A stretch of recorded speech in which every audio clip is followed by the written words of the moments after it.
사후정산 방식. MPL의 방식은 론세일 방식, 채무인수 방식, 사후정산 방식, 대위변제 방식 이렇게 크게 4가지로 나눠지는데요. 이 중에서 가장 많이 사용되고 있는 방식이 론세일 방식과 사후정산 방식입니다. 론세일은 개인이 못한다고 지난 영상에서 말씀드린 바 있었는데 지금은 많이 사용된다고 말씀드리고 있으니 모순이 좀 있죠? 그런데 사실입니다. 론세일 방식은 개인은 못하는 게 맞고 많이 사용되고 있는 것도 맞고 저 개인적으로도 론세일 방식을 하고 있고 아이러니 하실 겁니다. 그런 방법에 대해서 영상으로 모두 담을 수 없는 부분을 양해 부탁드립니다. 아무튼 제일 많이 사용되고 있는 방식이 론세일 방식과 사후정산 방식인데요. 오늘은 그 사후정산 방식에 대해서 말씀드리겠습니다.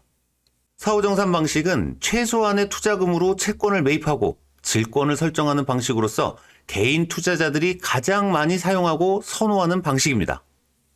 먼저 사후정산 방식을 설명하기 전에 질권대출의 방식에 대해서도 아셔야 이해가 쉬울 듯합니다. 4억짜리 채권을 매입했을 때 질권대출 90%를 발생시키고 나머지 10%, 4천만 원의 자기자본금이 들어가면 4억의 채권을 매입할 수 있는 방식이 질권을 포함한 사후정산 방식입니다. 물론 90%의 질권대출의 이율은 기존 대출보다 높고 그 대출의 몫은 본인이라는 건 당연한 거고요. 아무튼 이런 구조로 수년간 지속되어 오다가 갑자기 금융위원회의 발표가 있었습니다. 2024년 10월 17일부터 개인 채무자 보호법 시행에 의해서 기존 90% 이상의 질권 대출 허용 범위가 75%까지 하향 조정됐고 그로 인한 투자자의 자기자본금이 25%로 늘어났습니다. 아니 대출의 영향을 왜 여기까지 참 어이가 없네요 정말. 그래서 지금 금융감독원 소속의 몇몇의 대부업체들은 난감한 상황일 듯합니다. 일단 예를 들어 설명해 볼 건데요. 나중에 자기자본금이 25%를 적용해야 한다는 전제가 있겠지만 지금은 기존에 해왔었던 방식대로 예를 들어 보겠습니다. 원금이 4억이고 이자가 5천만 원이 쌓인 4억 5천만 원짜리의 K금융의 채권을 또다시 자유로가 어렵게 협상을 통해서 4억에 매입했다고 가정하겠습니다. 계약금은 10%, 4천만 원으로 계약을 합니다.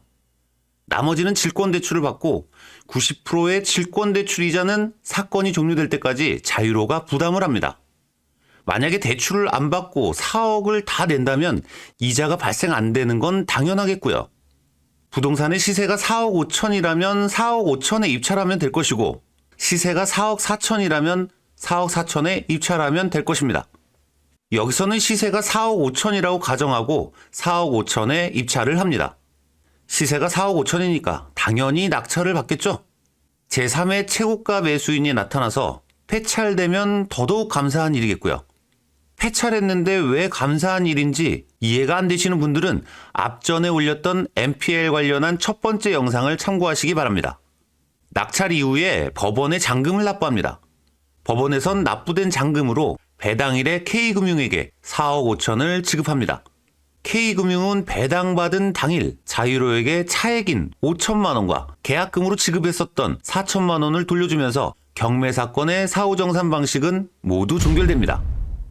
이후 매도를 통해서 수익을 실현하든지 아니면 보유하고 있으면서 나중에 수익을 실현하든지는 개인적인 몫이 되겠죠.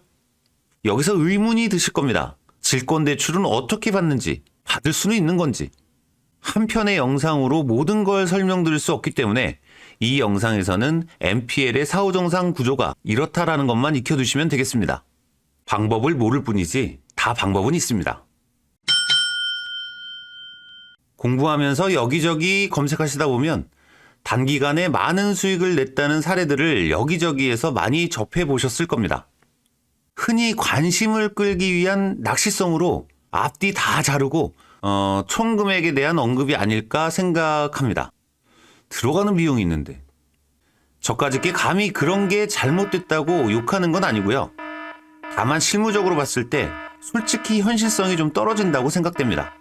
경매든 MPL이든 어지간한 시간 투자와 노력 없이는 쉽게 얻어질 수 없는 게 사실이거든요. 본업이 아닌 부업으로서 꾸준히 관심을 가지면서 그 누구도 믿지 말고 내 스스로 투자에 대한 옳고 그름을 판단할 수 있는 지식의 내공을 쌓으시길 바랄 뿐입니다. 오늘도 고생 많으셨습니다. 감사합니다.